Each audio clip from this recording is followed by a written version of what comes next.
all of you out there in Radio Land.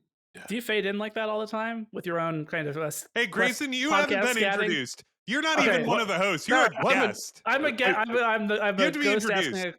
Okay. Dan, I'm hearing something in my cans. Can you confirm? Like, I'm getting a little radio interference. Yeah, I don't know what that is. Like, I can hear you loud and clear, but then there's like a buzzing. Yeah. Here's the thing. Jess and I just had a long conversation, 45 minutes. That's a long conversation. That there would be no grabbing of asses today. Our asses would remain virginal and untouched. No jokes. No. This would only be about video games and untrammeled ass. Icon-driven ass. Untrammeled. And then we bring in a guest. We bring in a guest for the first time, a second time, before we've even introduced you, before we've even introduced ourselves. And you have to make it all about yourself. Welcome to Quest, the Grayson podcast. Wow. Yeah. I'm soft launching this podcast as my podcast. Oh, well, can I be co-host? We'll talk. Oh. All right. So, Grayson, how was your day today? It was good. I had a day off in celebration of Juneteenth. This doesn't feel genuine. I don't know. I don't know. I don't feel like we're engaging. I don't know. I'm Jess. I'm Ben. And today we have a special guest. Do I have to introduce myself? Yeah, I've stepped on a bunch of toes already. Do I say something now? Our special guest his name is Grayson, and I have something written and prepared.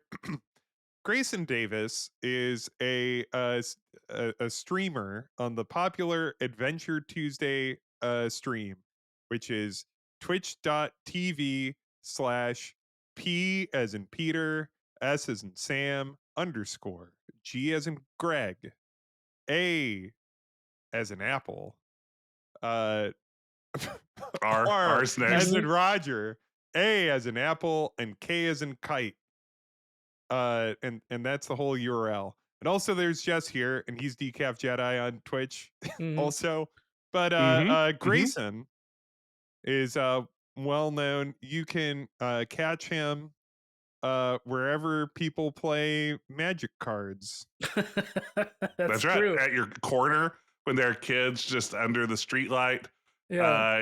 Late at night, just flopping those cards down and tapping their mana and things like that. Until the cops come and kind of break things up. But there's a George W. Bush like thing that he said once that I think about a lot that isn't within like the catalog of dumb shit that George W. Bush has said. So it's not a traditional Bushism. Yeah, it's not a traditional That's Bushism. my Bush. Oh, I like that show. But there was a time where he was like talking about people, and I don't recall who he was even talking about, but like someone that he was like, oh, these people are like layabouts. They're lazy. And like he tried to provide an example of what they were doing, and he just kind of trailed off, and he's like, they're playing dice. And that just did he see some like sailors on shore leave? Like what was he? I just think about in the year like 2006, George W. Bush getting mad about people throwing dice on a street corner. Like he's like seeing fucking Nathan Detroit and Guys and Dolls, and he's just like, oh my god, it's the fucking floating crap game. Like, so anyway, that was my vicious takedown of President George W. Bush. Be sure to listen on for more vicious politics. Not a moment too soon. Yeah, listen. Finally, I've been Ben's not afraid to speak truth to power. I mean, that's what I love about Ben. I've been sitting on that for 20 years because I think it's rude to disrespect a president while he's in office. And so right now I'm just getting like I have a 20-year kind of thing. So right now I'm just George W. Bush. So if you've any Like we'll work up to Obama in about 3 years. Yeah, and you came out of the womb. You came out of the womb, I guess, haranguing Johnson. What? Yeah, let's see. Yeah, Haranguing Johnson, huh? I was haranguing Johnson. That's not a great joke, but it's pretty funny. You bring Grayson on, and you get the $2 words. Yeah, well, we're both English you have majors. harangued. Yeah. I learned all that. I learned all that vocabulary from magic cards. In fact. Oh yeah, untrammeled is a magic card. Probably. They make a lot of them. They have to, use a bunch of words. Is that in the SpongeBob?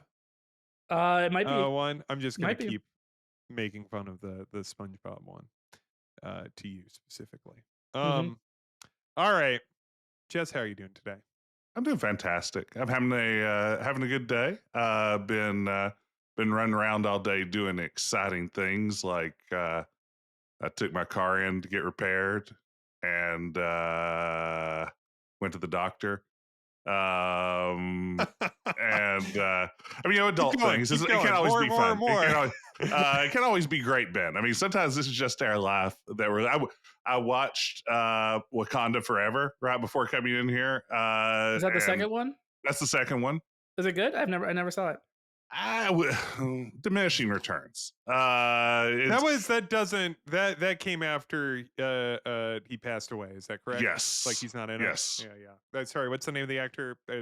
Chadwick Boseman. Yeah, Chadwick Boseman. Is that right?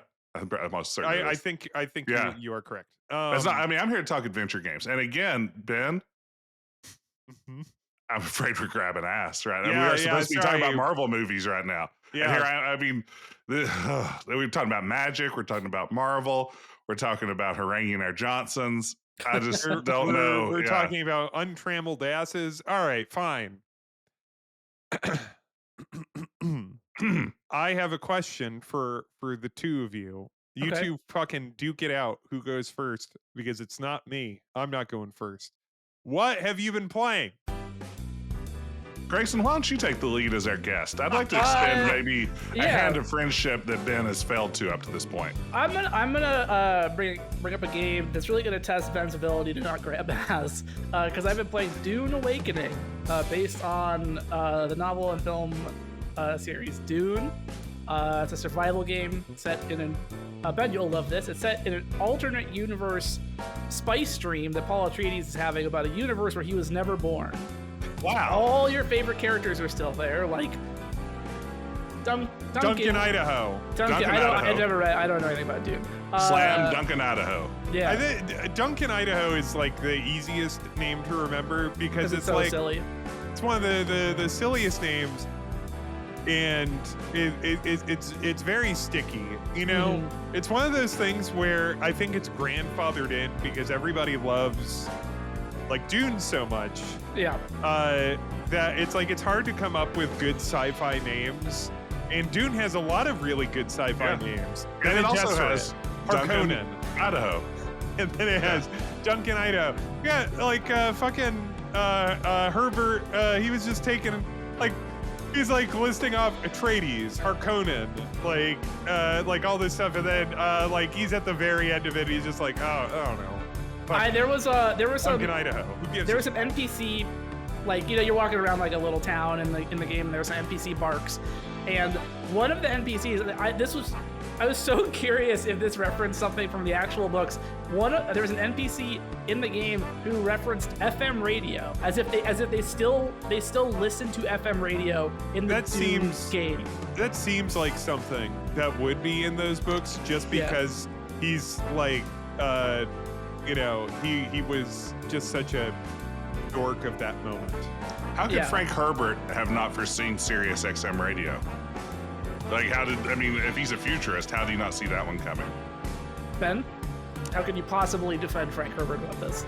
Well, if you read the prequels by the great Brian Herbert, it actually goes well into that. Okay, well, fair enough. I just know you're a big Stern head, so you're big on the XM stuff. Sirius's satellites were taken down by Shai Hulud. Is that the worm? Who's the Shia one? LaBeouf. The Shai Hulud. Here's the great thing about the terrible prequel novels written by his son Brian Herbert, alongside somebody else whose name I forget, is that my dad, I think, read all of them, and I just remember I haven't read any of them, but my dad, I remember like my dad reading them. Dad, what are you reading? And he's like, oh, it's a prequel to the Dune books. The Dune books are really good. These are terrible. Never read these. And then he just kept reading them. He read all of them. There you go. He just wanted to know. He wanted to know about the Balerian Jihad. Yeah. That's me reading every Star Trek novel ever. I'm just like, oh, this is terrible. And just go and like put it down, pick up the next one. There I go. Yeah. You want to know what happens, you want to know what happens to your friend Worf. I want to know if Riker and Troy kiss. Do they? Sometimes. Cool. Yeah, it's pretty cool. All right, Grayson, do you have anything else to say about Is it this good? game? Is it a good game? Yeah, is it good? I like it quite a bit. It is very much like a survival game, a la Valheim, that sort of stuff, where you run around picking up rocks until you develop technology to pick up better rocks, and so on and so forth.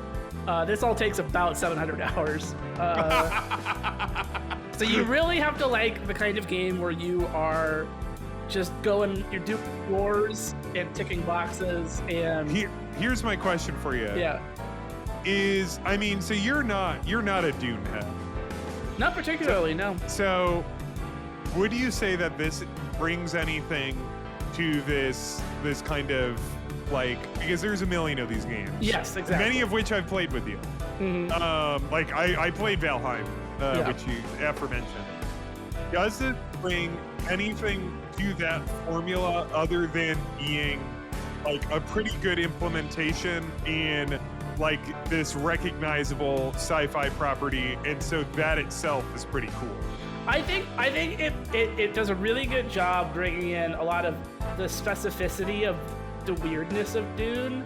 So like as an example, a lot of the resource harvesting that is kind of like normal workaday stuff in a lot of these games. In Dune, a lot of the resources you need are out in the desert, which means you have to think about the vibration meter that alerts the worm. Oh. Yeah. So like You're getting worm sign. Yeah, they do a good job taking like specific features of Dune besides just kind of look and feel of it and bringing it into the game in a way that I think is pretty cool, and it's just, I think, a pretty good survival game if you like those. But if you're somebody who really loves Dune but hates doing chores in video games, I don't think this is going to change your mind about anything. That's why I haven't gotten it. Does it offer any nudity like the Conan the Barbarian survival game? From the same developers. Funcom. I have not seen anybody naked yet. There are people, I have heard of trolls who get as nude as you can get, and they run around deliberately attracting the worm to grief people. Now this is Funcom of The Longest Journey fame, right? This is sort of like a spiritual sequel to that. It is a sequel. It is a sequel to The Longest Journey.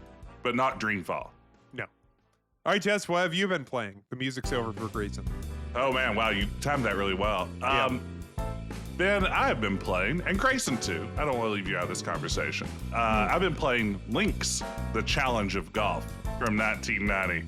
Are you really? What? I have been. Yeah, no, I have been. I've been playing Lynx, the Challenge of Golf from 1990. I'm playing an Access game right now. I'm playing Under a Killing Moon on my stream. And I started thinking about other Access games I'd played through the years. Right. And Lynx was one that I was obsessed with in the early 90s. And that was their major set. Like, that underwrote all the Tex Murphy games, right? Like, those golf games were crazy popular, right? Yeah, it was wildly popular. I think they sold expansion packs with extra courses and all this sort of stuff. I mean, Lynx was a hugely successful game. I mean, it's sort of a basic golf sim. It uses the same real sound that a lot of Access's early titles did. It plays screechy voice and digitized sound effects through your PC speaker magically. So it's got that whole thing going for it. But Yeah, I like a good golf game. Sometimes I just like to relax with a little bit of a golf game. This one's wild, but I didn't remember about it from my childhood. You know how in a lot of golf games you have the opportunity to like turn your character to aim where you're going to hit the ball, and like Right, of course, yeah, just sort of a basic how you reorient yourself on the course. In Link's The Challenge of Golf, every time you do that, it has to redraw the entire hole, which I did not remember. Right. And it had to have done that when I was a kid too, much more slowly than it does on my computer now. I was just oblivious. So yeah, if you want to turn like 5 degrees to the left, get ready to redraw the entire hole, like as you start reticulating splines and all that sort of stuff. I didn't play Links, but I did like these like kind of 3D games of that style, like not of that style, so not like Wolfenstein or something like that. Like Doom. Had that because I remember playing other games like that where like it would draw in like it was like King's Quest 1. That's right. Like that. What is the control scheme for the swings? How do you do the that? swing meter where you like tap it to start. There's the target for the second tap for accuracy, and then the final tap to. So it's sort of the standard. What we now think of as like the standard golf hit meter. I wonder what the first game with that, because it's like, because I know those primarily, of course, through Mario Golf. Yeah. The original Nintendo Golf, like and the NES title. Yeah. Like Mario doing the golfing. And so that was, and that was in the mid '80s, I believe, right? Like that was a pretty early. It had been like 86, 87, something like that. Nintendo title. Yeah. I like a good golf game though. I used to spend a lot of time with Hot Shots Golf for PlayStation, or Everybody's Golf, I guess as it's known. The one where everyone was like, they were rude cartoons playing golf. These were mostly polite cartoons. They were like cartoonish people, but this was like an upbeat, positive, turn around and spin to the camera and give a thumbs up after you sink your birdie putt kind of thing. This is one of PlayStation's like, well, Nintendo has a franchise. Can we make up some shitty characters nobody likes for ours? That's right. I used to go to, back when I was in grad school, I used to go to our Best Buy that had a kiosk playing Hot Shots Golf, and sometimes just spend like an hour or so standing there playing some Hot Shots Golf. And I bet the employees loved it. And then I would step over and they had a Britney Spears dance game that I would also play, like a rhythm game. So, I lived a pretty full life as a man in my mid-20s. A good life. Ben, what have you been playing? Well, Jess, I have been playing a game, and I don't know if I've... Did I talk about Expelled? The Inkle I don't game? think so. Okay, yeah, I've been going back to Expelled, the Inkle game. Oh, we streamed that briefly. We did very stream fun. it. It's not archived because apparently a lot of the music in it is licensed. Go figure. It sounded public domain to me. It all sounded very old, but when I streamed it, like massive chunks of it were muted. So it's like, okay.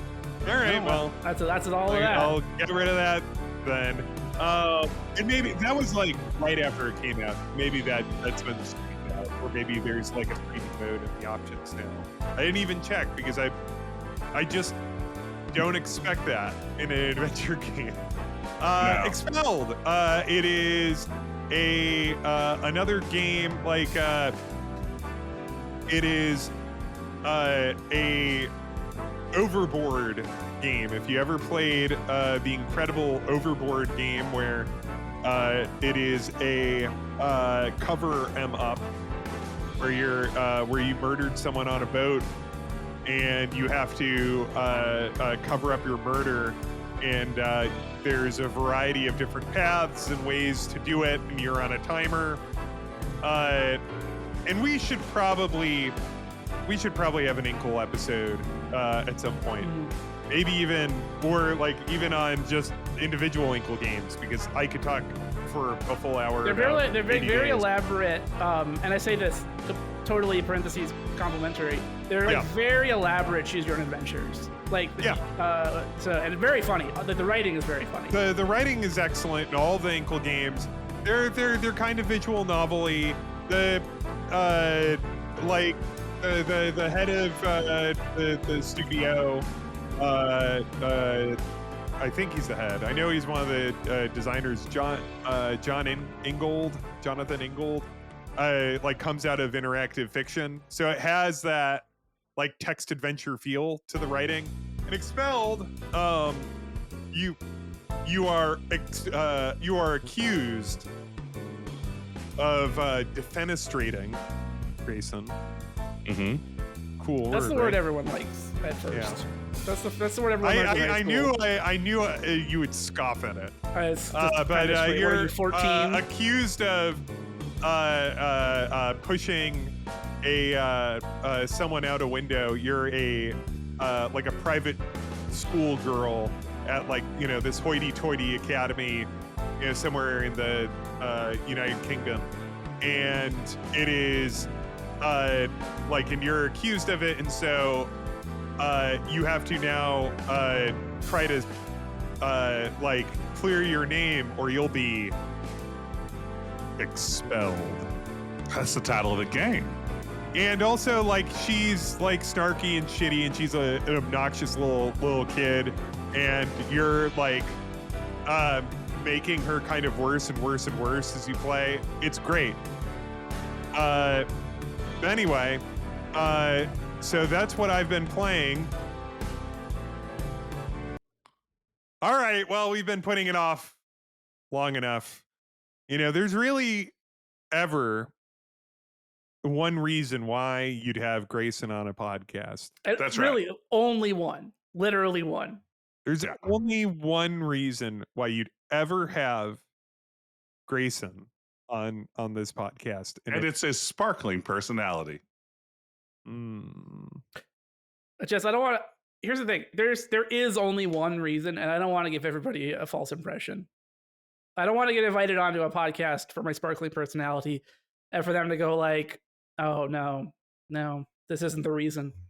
Well, the reason is, Grayson is our resident scholar of Jim Walls. He is our he's our scholar in residence for the works of Jimothy Walls. Sir Jimothy Walls. I think scholar is a really generous way of putting it, Jess. I think in a lot of ways you are more of a scholar of Jim Walls. That's your kind of professional background. I feel like I have also studied his work, and I feel like I have a sort of empathetic connection with the man. I'm just here. And Ben's also here as well. And I'm hanging out. What's up, man? Hang 10. Ben's driving this train. Yeah, we're going to talk about, because we had so much fun a few episodes ago, we brought Grayson in to talk about Codename Iceman. Maybe Jim Walls' most infamous game at some level. And of course, Grayson is also the creator of Kid Named Ice Boy, the fan prequel to Codename Iceman. And kind of like a prequel to Dune. Also a prequel to Dune. A lot of people don't realize the connections there, but I mean, my dad hated Kid Named Ice Boy as well. Have you played this prequel game, son? It's even worse. It's worse than my dad authoritatively said to me, and this is why all prequels are bad. Yeah. My dad was just like, there's no such thing as a good prequel. And then we showed him when Phantom Menace came out. But no, this we want to talk Police Quest 1. We had so much fun kind of getting into, at some level, I mean, Jim Walls and the Police Quest games, Codename Iceman, have something of a negative reputation. And I feel like we tapped into some unexpected joys of a Jim Walls game there. So we wanted to give Grayson a chance to see if we could tap back into whatever that bizarre Wallsian energy was as we talk about Police Quest 1 in pursuit of the Death Angel. There's so much to say about that game. Yeah. And I think the thing to I think you have to acknowledge at the top of any discussion here, because you don't want to sound like you're sidestepping it or being like contrary or having a hot take, is right. There's a lot of aspects of these games that are very silly or kind of clumsy, or like in the Police Quest games, like propaganda sort of stuff, right? Very much so in the Police Quest games. And that's all there. But I think there is this weird auteur energy to Jim Walls that is also fascinating. Yes. And so it's just kind of trying to synthesize all of a bizarre number of ways that you can look at these games for what they seem like at first glance.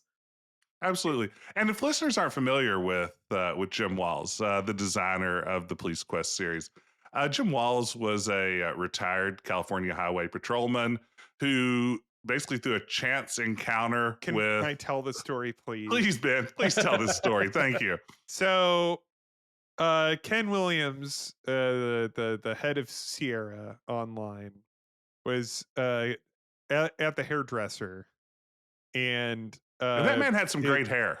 he did have a luscious head of hair, and I believe he still does. Mm-hmm. And he was chatting with her, and she mentioned, I believe this was her husband, Mm-hmm.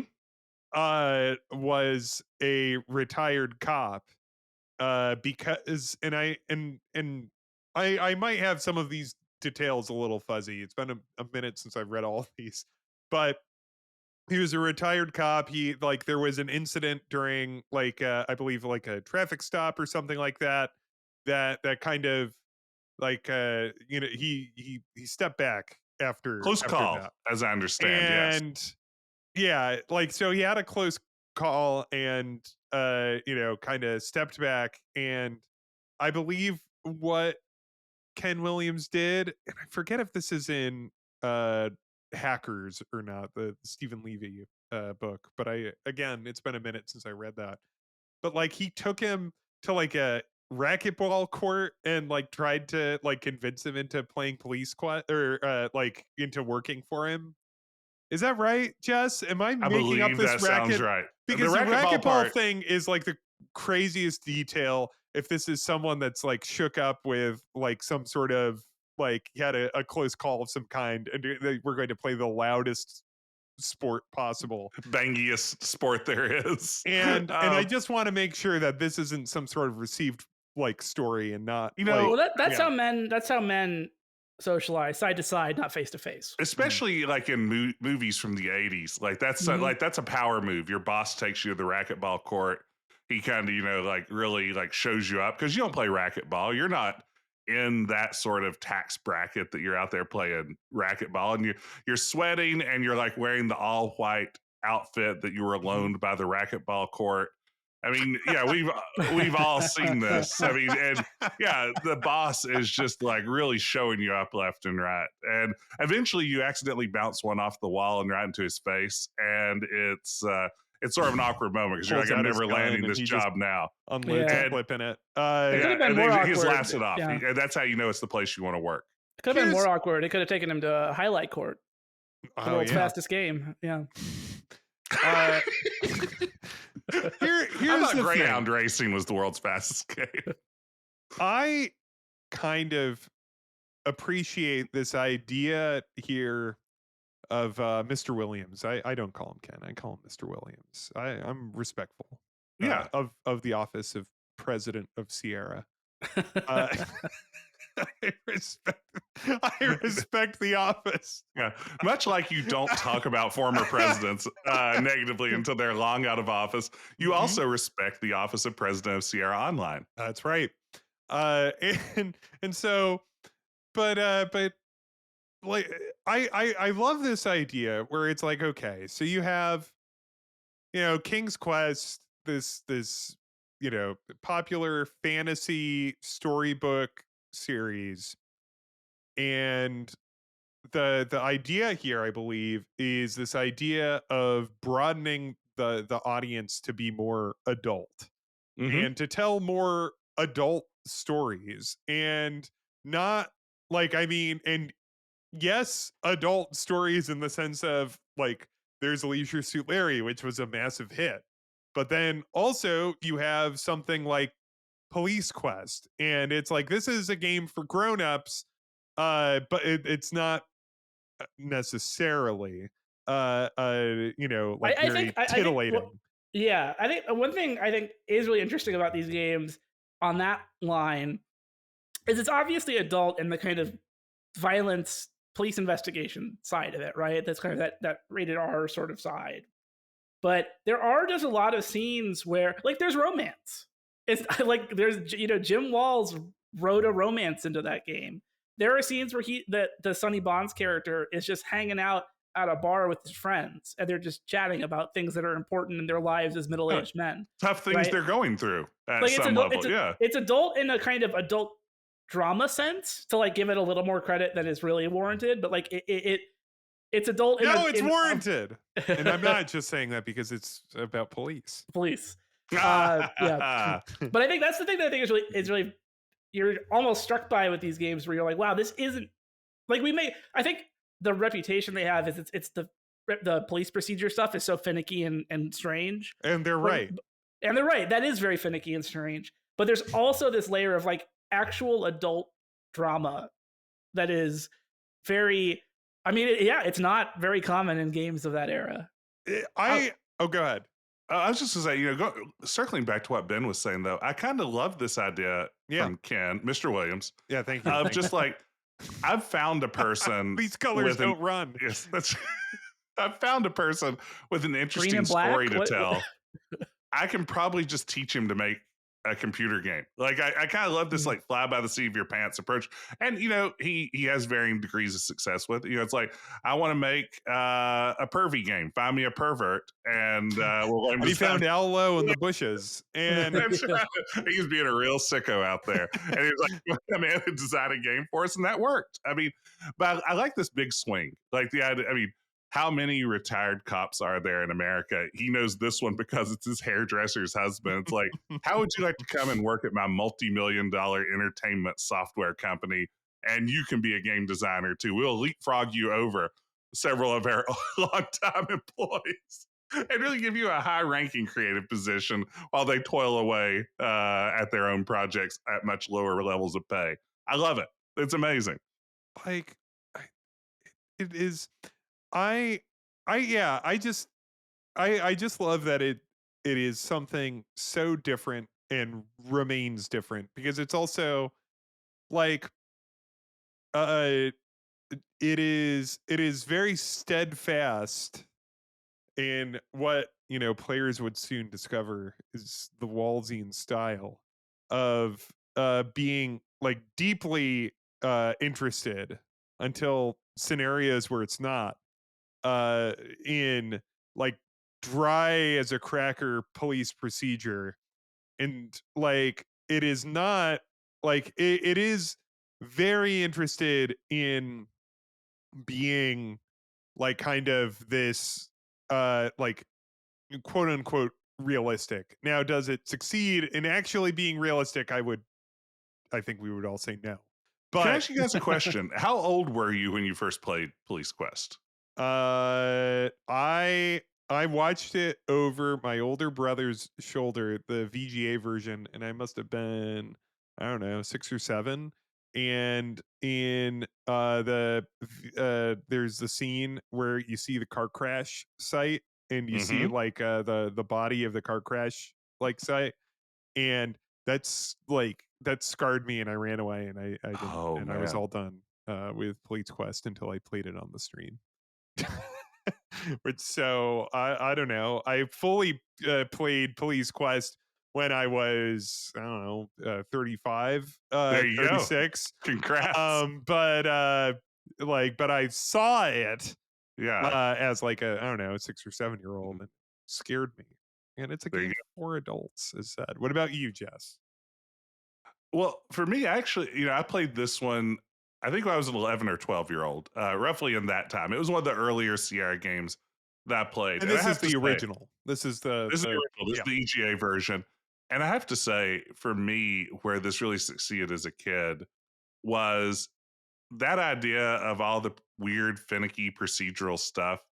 It made me feel like I was doing an adult job. Like, not even so much the adult content of there's drugs and, all this other sort of stuff that's wrapped into the story, but just the idea that it's like, I have a job. I have to pull people over for speeding. And when I do it, I have to follow this proper procedure. I think for that age, again, effective copycat, I guess, too. But it's like, that for me was really an effective part of this. So I think at that age, the adult part of it wasn't so much in the thematic content as it was just like, I'm doing a big kid job. I'm doing a a real Mhm. serious thing. And I I think love that, Jess.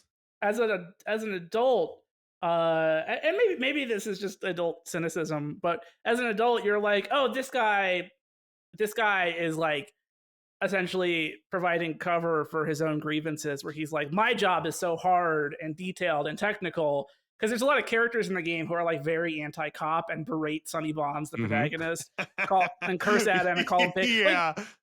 it's honestly a very funny thing about the game playing it Mhm. as an adult, and as a you know, so right. I think there's two sides of it. One is there's this kind of strange granularity to how it deals with just like essentially an office job, like filing papers Yeah. and looking at your computer and stuff.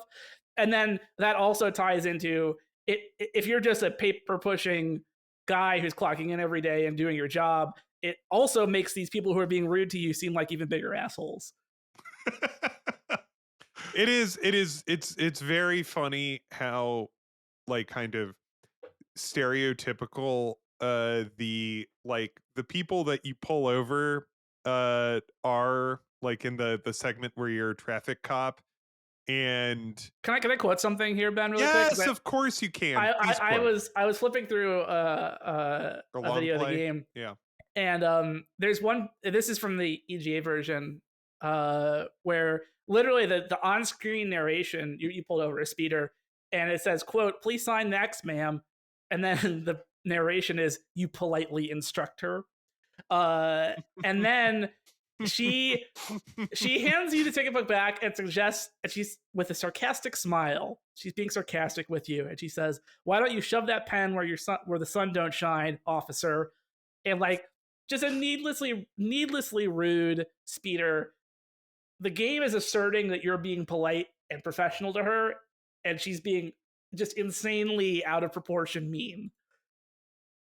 It is it's very funny. It's like the uh your reward for uh like doing something uh like incorrectly, not by procedure, is immediate death. Yes. Yes. I mean, the most infamous of these is the Yep. walk a circle around the patrol car before you take it out for the first time to do the full inspection.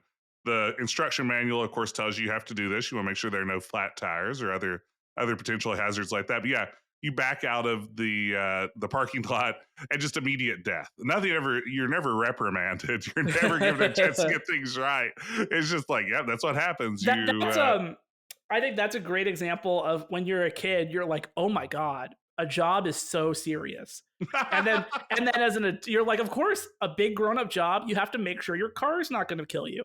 And then as an adult, you're like, that's so funny. That's like no cop did that except maybe Jim Walls. I have to say, I love this idea playing Police Quest, that this is exactly the type of cop that Jim Walls was. Like this courteous, like straight, like absolute follows like by the book guy. Maybe a and familiar face down internal affairs. Maybe he drops by their office pretty frequently to Serpico Jr. maybe sort of situation. Yeah. file some complaints about fellow officers, Well, yeah, but they weren't like Serpico type things. They were No. like one of the other cops didn't properly file this. Like, it's like, all I right. noticed he had his uniform buttoned down, one button too far, which is not code. That's not dress code. One guy didn't like shower correctly. He didn't use his shower hotkey. There's a He lot didn't of push F10 to showering. turn on. There's a Yeah. lot of showering and changing your clothes in this game, which again is just as a kid, there's just I'm sure there's something to that where you're like, yeah, I got to go into my big grown up changing station and get into my big grown up uniform. And as an adult, you're like, this is so stupid. Why is it a video game? I've got to wash my big grown up body. No, that's what I'm thinking the whole time. No, I'm thinking that right now. But I mean, I love that. I mean, because again, it's like in King's Quest, Graham didn't have to take a quick shower before he popped out to look for the lost treasures of Daventry. And that's what made Police Quest to me as a kid like a grown up game. It's like, yeah, grown ups have to wash their asses occasionally. Yeah. And there's a little ass meter in the top right hand It's I like think Al Lowe was responsible for that one. And yeah, every time like if it fills up without you like showering, you die. I have a question because I know Ben got a peek at this game as a kid, and some of the when it kind of shades into the grislier sequences, it gets a little scary, especially for a young kid, right? And even as an adult, like there's some pretty violent scenes depicted in the Police Quest games, especially the VJ remakes. Jess, do you have any recollection as a child of what you thought about the like really quote unquote adult stuff, like the violence or the prostitution? Like there's a prominent sex worker character in the game. Yeah. Well, let me say right up front, and Ben, you already probably can guess this. I was oblivious to the fact that Marie Sweet Cheeks was a sex worker. I was such a naive They child. call her that. They literally times. do. Yeah, they literally do. I didn't know what those words meant, so I just blew right past them. That like just that's a strange word. I think my brain knew I didn't want to know yet. I was an innocent young child. You can't do that. At least not now. Yeah, you can't unring that bell. Once I know what a prostitute is, all I'm thinking about are prostitutes from then on. So I have to be real careful with that. Yeah, I mean, it was, that was, for me, I think that I was oblivious to that. Like I understood some of the drug themes. I watched Miami Vice with my parents. I knew what that was all about. But yeah, I don't think that the content of the game itself, like the actual plot elements and things like that, struck me as particularly adult so much. Again, it's just like the procedure and the jobbiness of it all. It's a job simulator, which wasn't super common back then. So now, like we talked a lot about this, but what is the plot of this game of Police Quest, Pursuit of the Death Angel? Grayson, over to you. Over to you. Yeah, so it's set in I guess a little BTS. Jess, Jess mentioned we could talk about this specific fact forever, but it's set in Lytton, California, and at least the VGA remake states that according to Western Lifestyles magazine, that Lytton, California managed to survive the craziness of the 60s and hung on to its high moral values and simple lifestyle. Even though it's also a very prosperous and growing city, but with that comes crime and debauchery. The Death Angel is essentially a drug pusher who is operating in and around Lytton. In the course of the game, you kind of get wise. In the course of normal police work, you kind of hear about drug cases and you get wise to the Death Angel. It eventually becomes your main kind of target.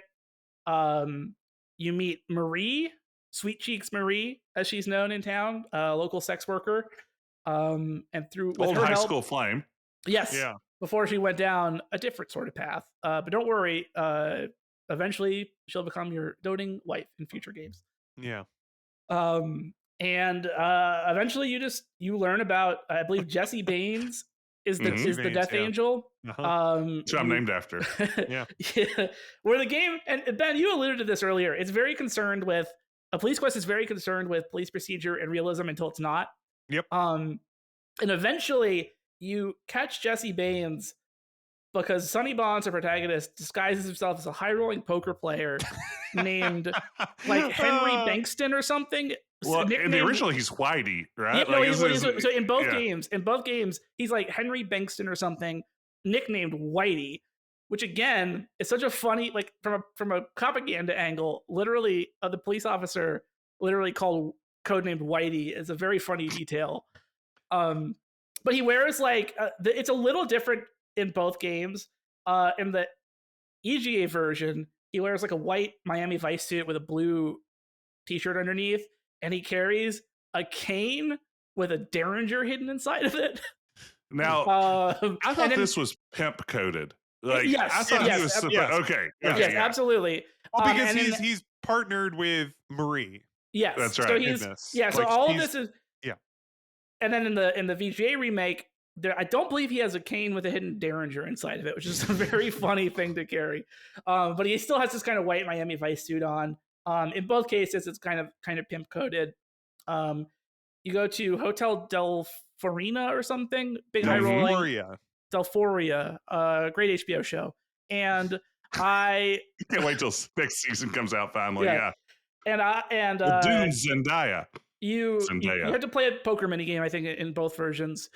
Eventually, one of Jesse Baines' associates recognizes you in the remake because you are the police officer of the year, and so he recognized you from like the newspaper, which really I never forget a face. Really calls into question why you're an undercover cop if you're also like a highly publicized face of the police force. They make it very clear. Speaking about like airing grievances, there's a comment in it. I think it's when you get transferred from traffic to homicide or narcotics or narcotics. That's right. When you get swapped over to narcotics, it's like there's a throwaway line of it's like due to severe understaffing, and like to me that just reads as another like I just can't imagine any like this was a different time perhaps, but I cannot like understand the idea of an understaffed police department. It's and eventually in the course of the story, I think in the first game, in both games, you call in backup and you blow Jesse Baines away. He's incapacitated but not killed because he's not killed. Spoiler alert: he does not disappear from the Police Quest franchise. They might have retconned that a little bit with the remake. I'm not quite sure. And I think an interesting detail in the remake is that Sonny Bond specifically does not shoot Jesse Baines. He gets the Disney protagonist ending where the bad guy is violently eliminated, but the protagonist is like hands clean, no blood on my hands. That's not true in the original. No, in the original, I believe I think I'm pretty sure you shoot him. In the original, I believe he eventually pulls out his hidden cane derringer and pops a few shots off. In addition to his backup, like Jesse Baines is annihilated in the original. Like he just violently shot to death. And then you are given the key to the city by the mayor, and it ends with him basically being like, "Oh my god, and my first date with Maria's tonight. She is of course smitten and forsakes the sex worker lifestyle." All right, well, there you have story. I was on the edge of my seat. I didn't even mention, he has friends in town that one of whose daughter like gets addicted to drugs. Like there's a whole kind of like a real adult drama layer to it all. Those dope world animals got her hooked. The game really traffics in like this naive American idealism of it's just like everything was good until it became today, and then crime happened. Like, well, the 60s were bad. The 60s, the craziness of the 60s. The 60s almost corrupted Lytton, but Lytton manages to survive. We don't want to say what about the 60s, but some things happened in the 60s that were crazy. Like it's just like, like once Dwight Eisenhower left the office and the 50s were officially over, like all of a sudden, people discovered crime, and like, and it also has like that very 80s, like it's very Dare coded. Yes, big Dare energy here, which is ironic, of course, considering that eventually the creator of Dare would take over the series. But yeah. We'll talk about that eventually. No, we won't. Quest Year 6. Tune in. But no, I mean, it definitely has big Dare vibes. Did you guys still? I'm a few years older than both of you. Did you still had Dare at your schools when you were? Dare was still around in high school. Yeah. For our international listeners, what is Dare? Oh gosh, what does it stand for? I don't remember. Drugs are really excellent. No, that's exactly what it doesn't stand for. You stand for nothing, Grayson, first of all. But DARE was a drug awareness program that emerged during the war on drugs here in the United States in the 60s and persisted at least through the 60s, in the 80s, and persisted at least through the 90s. There's too much craziness in the 60s.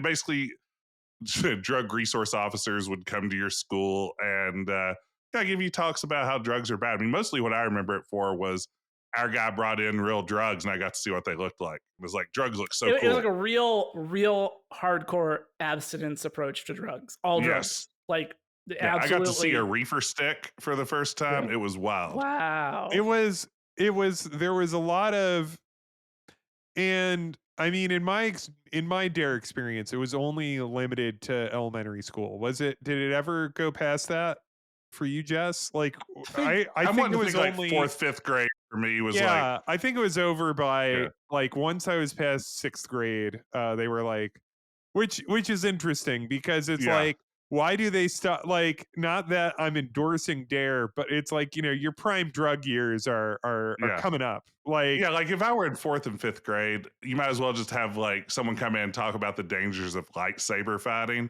because that's so far from like what I'm likely to encounter in my day-to-day life. I think Dare targeted like super young kids, because I forget if Dare like invented to get in the idea. early. I forget if they invented the idea of gateway drugs, but their whole idea was like purely pure abstinence. And I think, to your point, Ben, at a certain point, a lot of your audience is going to just kind of by virtue of their personal experience gonna not believe the Dare message. They're gonna be like, well, I know weed isn't a gateway drug because I've had weed. I'm 16. Well, we did. Grayson, you watched with me. I think it was called like The Way Back or something. Did you watch that 30-minute like 1969 1970 anti-drug video? Was it the one about the Navy? No, this was The Way. I think it's called The Way Back, and what it is it is this 30-minute monologue from this like middle-aged woman about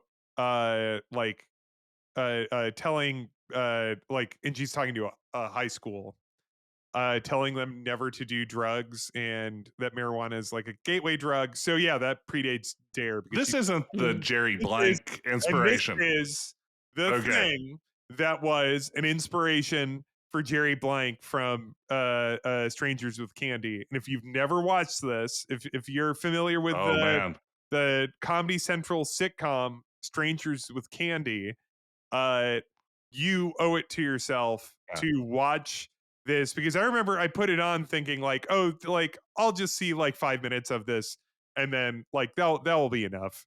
I watched all 30 and I was screaming the whole time because it's Amy Sedaris, Stephen Colbert, fantastic show. It's very funny to watch this because you can see why Amy Sedaris, Stephen Colbert, and Paul Danilo like saw it and were like obsessed. Like, we're gonna be like that. This is a whole comedy show, because it's this middle-aged woman. She's like, I've done horse.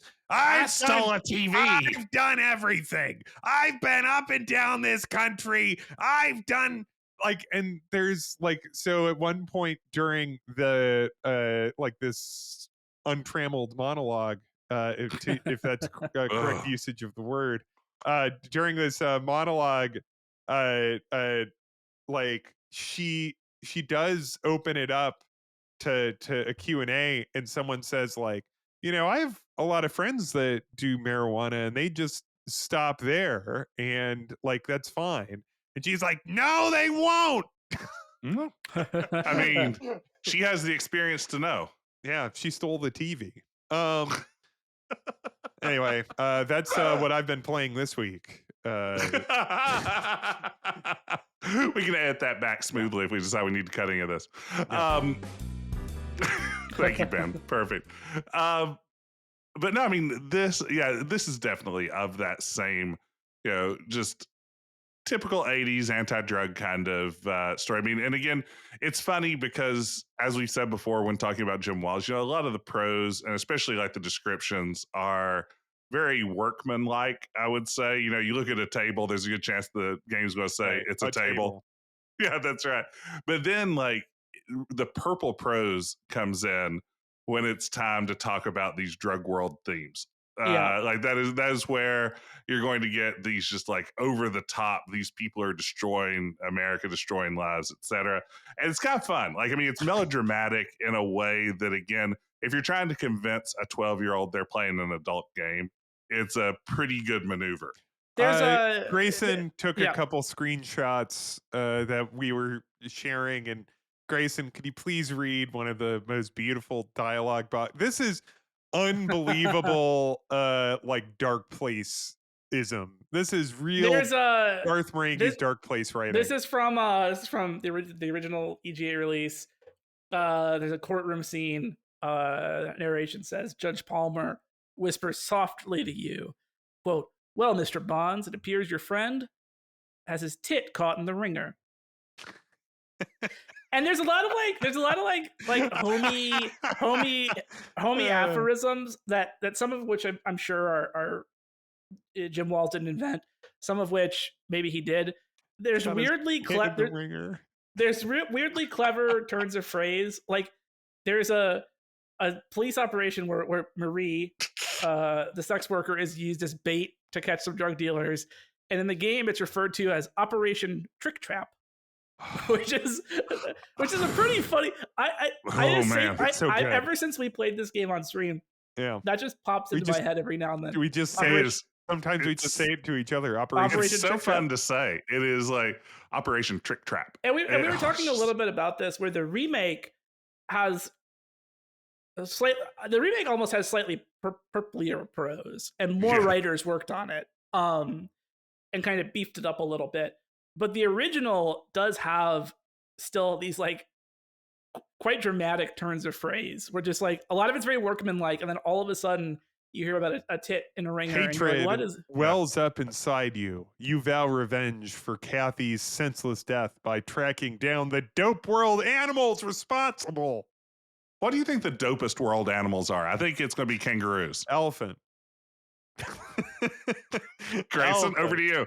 Oh man, I mean, you picked What's between 1 and 2. World animal. The dopest world, I don't know, gazelle? No, that's no good. That's terrible. That's just a fancy deer. No, I mean, this is great. Though.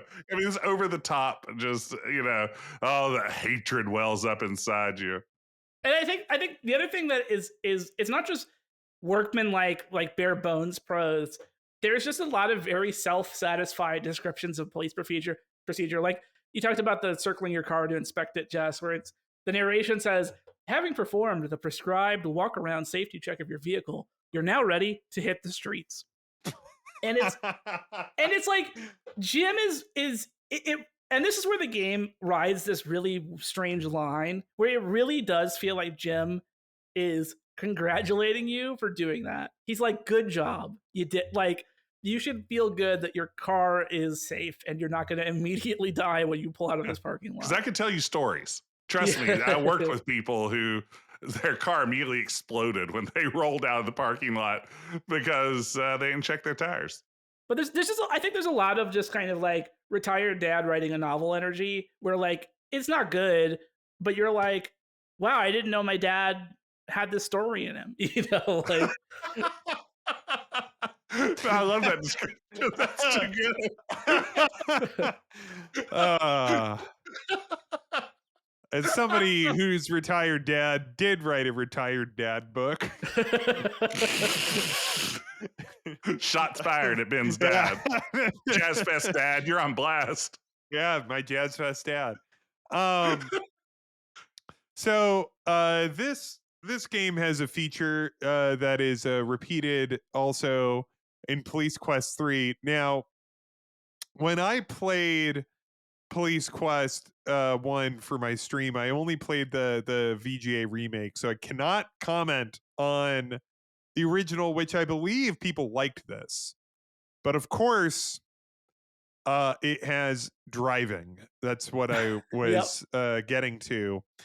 And I've heard that the driving on the AGI version, the original, is not bad. Is that correct, Jess? I found it incredibly fun as a kid. Ben, this will be one of the saddest things I'll ever say on Quest, but I literally used to load up Police Quest and just drive around the town. I would do that adult fantasy. I would it's adult fantasy. I would absolutely do that as a kid. I would just drive around Lytton. I mean, I loved driving a little car in games Yeah, as a kid. like a little tic tac of a few, like a 4 pixel car on this overhead map. It You can. looks like the rug. It kind of Yeah, In does it look does like the really, the yeah. rug. AGI version, it looks like the rug. It looks like It Yeah. is the one of those street rug. things where like it's like I don't want to draw this connection too literally, but it is one of those things where you're like, wow, there's a little like kind of pseudo open world driving. Like it's not entirely unrelated to the Grand Theft Auto lineage of open world games, right? Um, and so it is one of those things where like, yeah, these games poke around, some often not very enjoyably, but they poke around in interesting little game design corners. Yeah, I mean, you think about something like it has a weird poker sim built into the end, which a lot of CR games had gambling mini games at this time. But again, it's trying to stretch out the boundaries of what the traditional adventure game might be with some of these segments. Yeah, driving in the original EGA was a pleasure. Ben, the VGA, how did you find the driving there? Fucking terrible. Oh, it's awful. It is so Great music, frustrating. great music. Wonderful music. The the the VGA driving, I think, is only worse in 3, which obviously we'll get to. But like the Oh, that was a driving nightmare. That's a nightmare. in those games is like just so I've been saying this a lot because on my stream I've been playing that Amazon Guardians of Eden, and that game is terrible. Um just to enliven myself on this, I'm looking at a YouTube uh of somebody driving in Police Quest 1 VGA, and I'm just getting upset. But in Amazon Guardians of Eden, um like nothing feels good. Everything feels bad. Like just like when you click something, it takes a while for it to feel like it like like responds to your That's a actions. terrible feeling in any game. It's inexplicable in an adventure, like where Yeah. oh, it's awful. And in the VGA Police Quest 1, it like that's how it feels. The driving, like everything just feels like so unpleasant and like unresponsive, and it only gets worse after this. Yeah, I mean, you feel like this is the sort of thing where if Sierra had used maybe a more traditional QA process, beta testing, some things like this that you would expect out of a company nowadays, surely at least some of the feedback in that, because it does a lot of that thing that some of Sierra's early point and click games did, where if you misclick somewhere, no feedback other than just, if I recall correctly, just the red X that appears on the screen, right? You get like the little, you can't click there, but it doesn't give you any sort of feedback on what you did wrong or where you do need to click. And everything is sluggish. You think you're hitting it just in time to turn at that next turn, and you just blast through the intersection. Oh, it's awful. It is such a downgrade from what was a perfectly serviceable driving sim in the original. And I think part of it is also that the original you're using a keyboard, which is lends itself a little bit more for that type of sequence.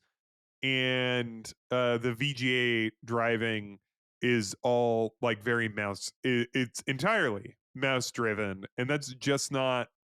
You can't really have a responsive driving thing that is only controlled by a mouse.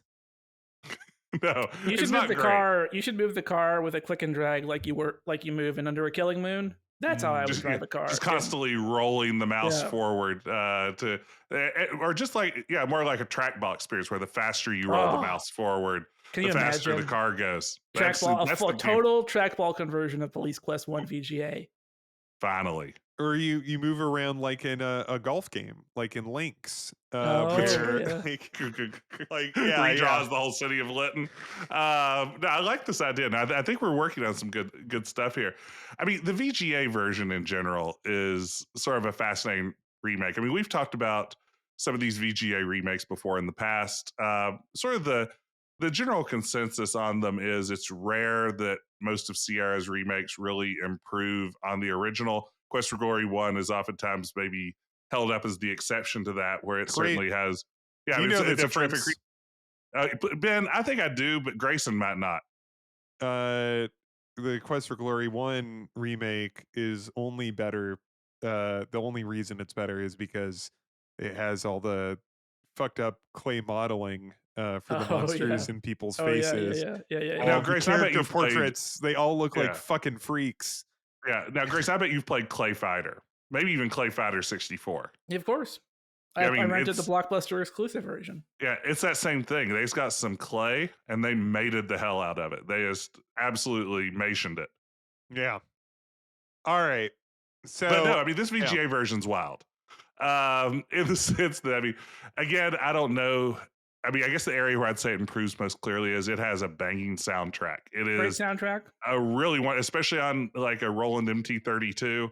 This is a really good soundtrack. This is something that the Police Quest games 2, 3, the VGA remake all have really nice soundtracks. I can't wait until we get into 2 because there's all sorts of sounds I can't wait to talk about. But I gotta bite my tongue. I gotta bite my tongue one at a time. I know where you're going, Ben, and I know what we all know. Everybody knows what I'm referring to. I know what you're laying down here. Yeah. But this one's interesting in that we've talked about how the original is maybe sparsely written at some points, again, except for when it isn't.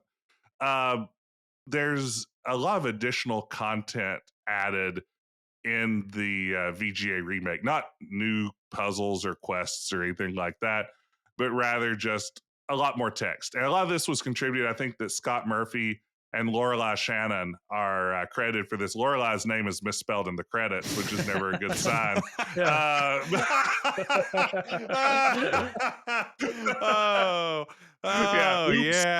Oops.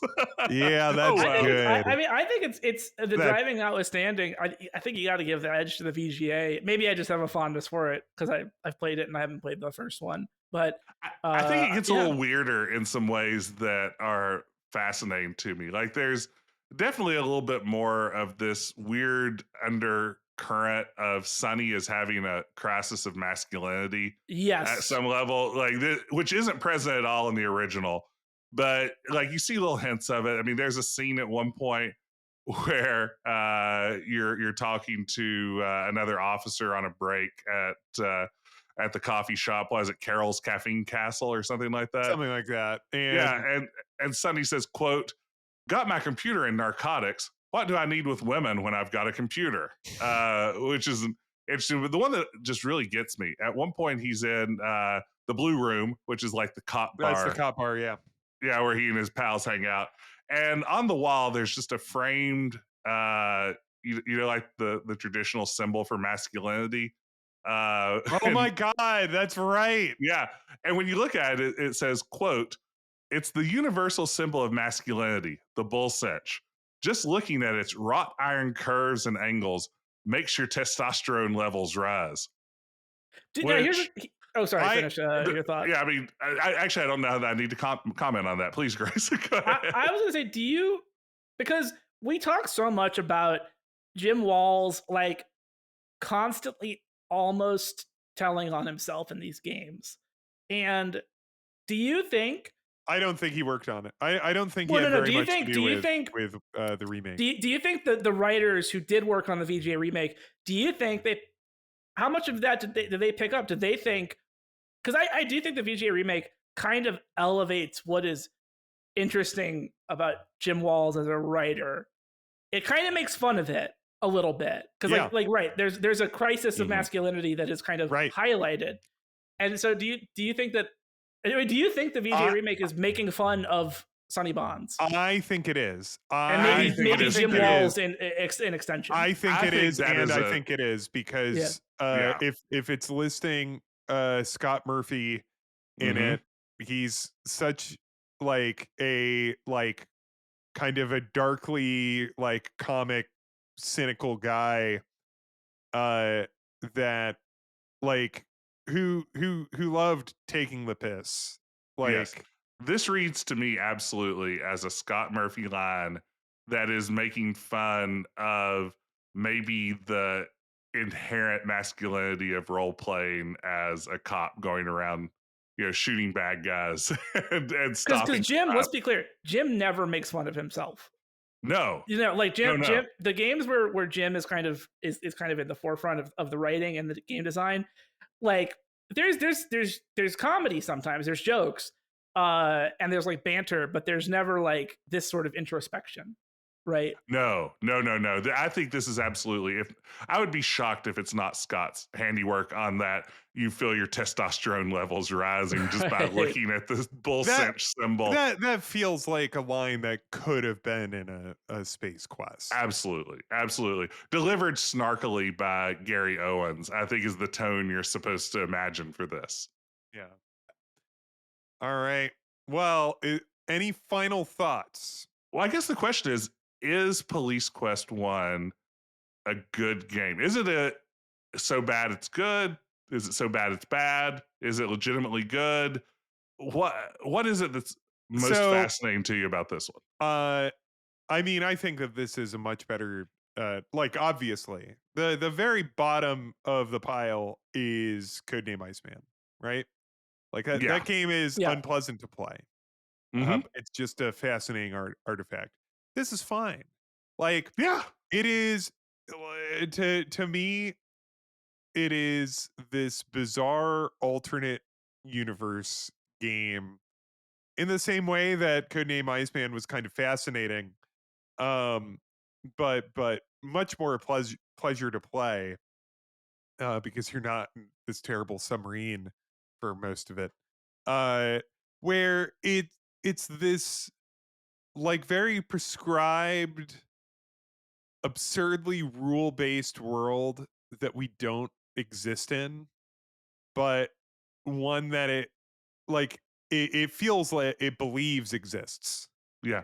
And I might believe that Jim Walls believes it exists. Right. And it it feels like playing it that like, we talked about this last time and Grayson mentioned this already, but like this auteur sense of it where you're getting a little bit of this slice of this person and like a person whose point of view like I'm like not someone I don't know very many Jim Wallses in my life. It's not really the type of person I hang out with. And so it's Hmm. like you play this Ben's on the wrong game. side of the law. Yeah. You play this game that offers this very clear vision of of the world. And it's not only like I've been thinking a lot as we're having this conversation. There was like this overplayed quote of Ken Levine's when he was promoting BioShock, the guy that developed BioShock. And I kind of find Ken Levine kind of annoying and a lot of his sound bites really annoying. And this is no different. But I've been thinking about it, which was he said something like most game designers have only ever seen two movies, Lord of the Rings and Alien or Aliens. Uh and so I'm making a game that isn't based on I've seen a third. yeah, I've seen yeah, I saw another movie. But it was like something like that. It was like, it was a quote like that and I'm kind of Mhm. like this is just a perspective that you just do Yeah. not see in games. Yeah, this is a game by someone who's never seen a movie. This is a game by someone who's never seen a game. I mean, literally, quite literally. Like, yeah, not even like, oh, he's never like he's certainly seen a movie, but he's definitely never played a game. Like, come on. Like, Grayson, what do you? I mean, is this a good game? I think the first. So I think we have two pretty different. It's interesting because we have two pretty different versions of the game, right? Where we have the first game, which is I agree with Ben. It's this pretty kind of over the plate auteur game that will never get made again.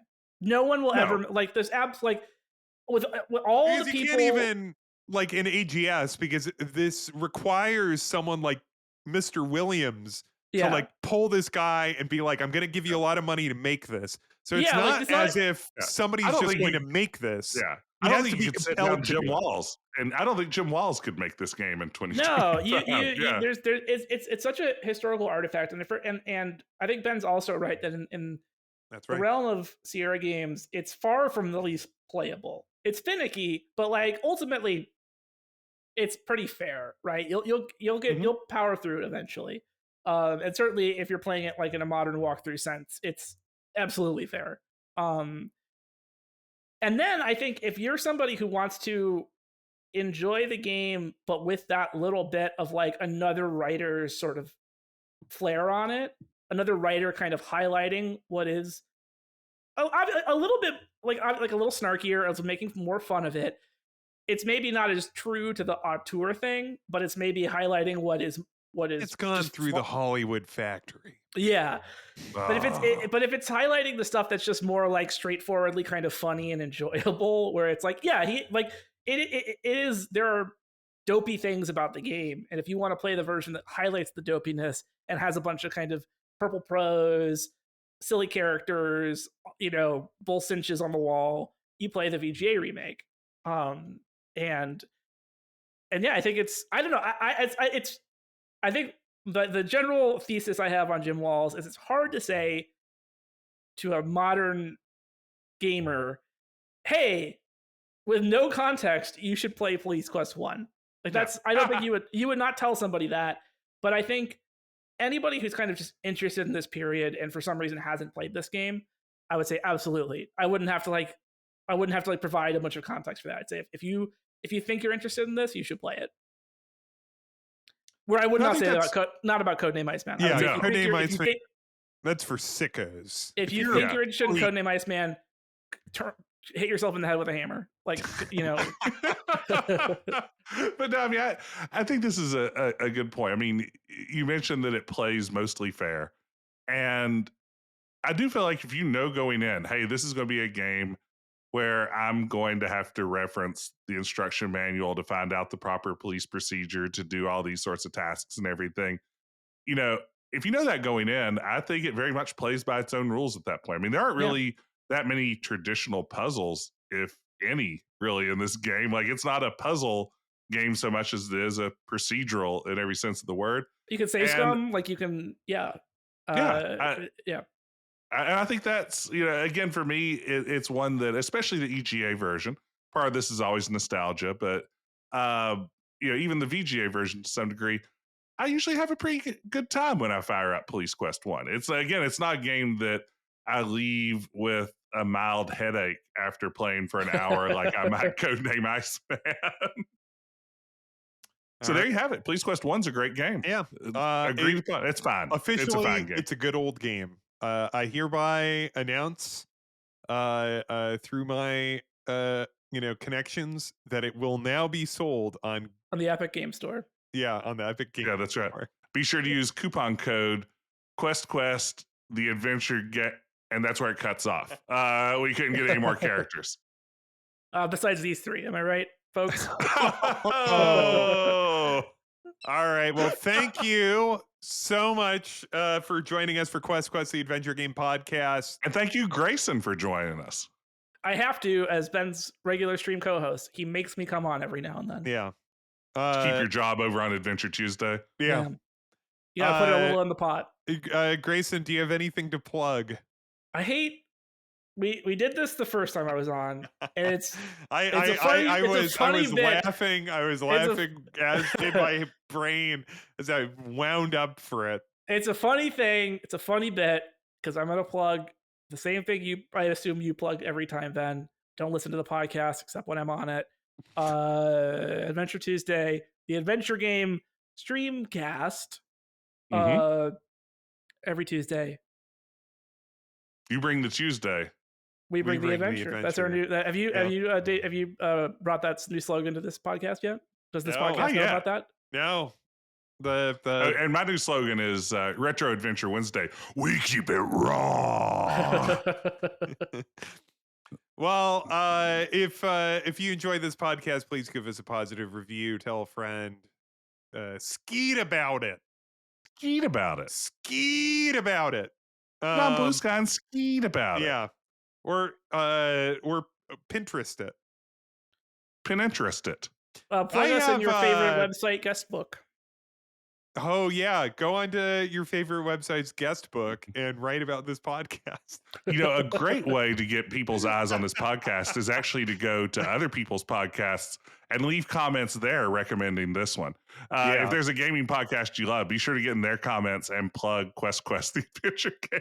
You know, hit up triple click and just like spam their comments with Quest propaganda. Yeah, and finally, time to start a beef with a podcast that, like, you know, like an off day has like 50 times. We haven't seen the metrics. We haven't seen the metrics, Ben. That's true. Yeah.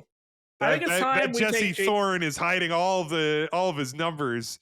Jesse Please open up the books at Maximum Fun, Jesse. Also, Jesse, if you'd like us to join the Max Fun Network, we are available. That's questpodcast@gmail.com. Please open reach up out. the books, audit the Fed. That's what I've been saying. All right. Well, thank you so much for listening to Quest. Join us next week when we have Grayson on again to discuss all of his exciting plugs. We'll see you then.